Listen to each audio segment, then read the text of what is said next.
was realizing that people in the military, particularly very well experienced people in the military, were themselves among the most articulate defenders of the idea that the military should not be used for everything.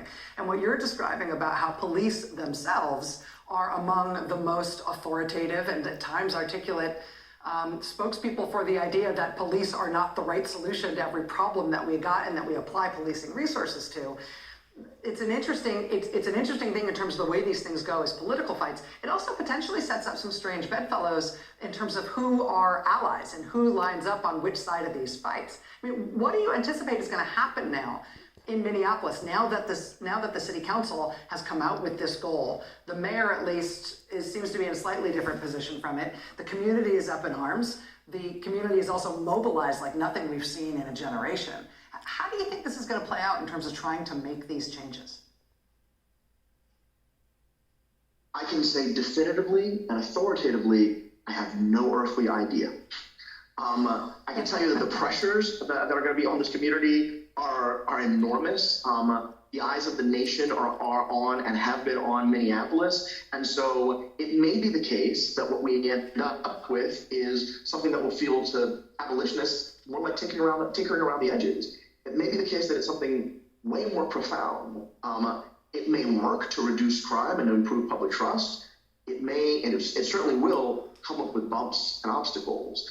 So I don't know exactly what it's going to look like. What I can say is we've learned from Camden and we've learned from Compton that there are more and less responsible ways and more or less likely ways to be successful at this. So I'll give you an example. If you defund the police department and take away 50% of the personnel, right, which I'm hearing people say, like, just slash it 50% out. There is no union contract in the United States that says anything other than last in or also first out.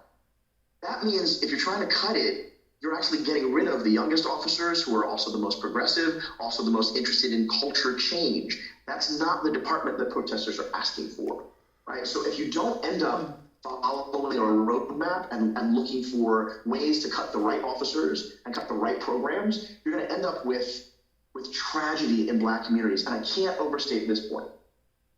For generations, we have had politicians say, you know what? Black communities, they can fend for themselves. They need to be taking care of themselves. So those mental health resources that other places have, we're going to privatize them. We're going to take the public ones and throw them away, right? The grocery stores that give you fresh vegetables, take them, throw them out, right? The marriage counseling, the job training, all that stuff, take it, throw it out. And the only public system that receives any public funding is law enforcement. And in some of these communities, police cars are more likely to take you to the hospital when you're sick than ambulances, because police cars get the funding.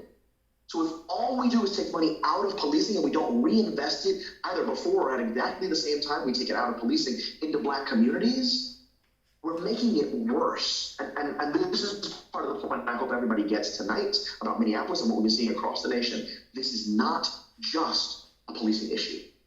And if we want to have solutions that are proportional to this moment, and all we do, even if we radically reform policing, if that's all we do, we have missed the moment. Because what I am hearing and seeing and feeling is that this is a moment which is the past due notice on the unpaid debts owed to Black people for 400 years.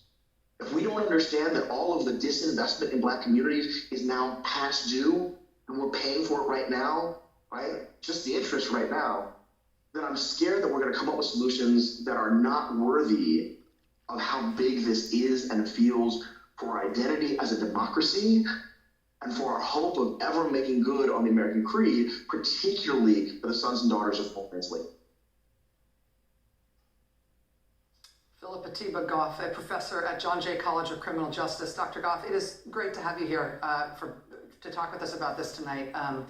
Both specifically in terms of what's going on in Minneapolis, but why the eyes of the nation should be upon this potential change. Thanks for being here. It's great to have you here. Thanks for the conversation.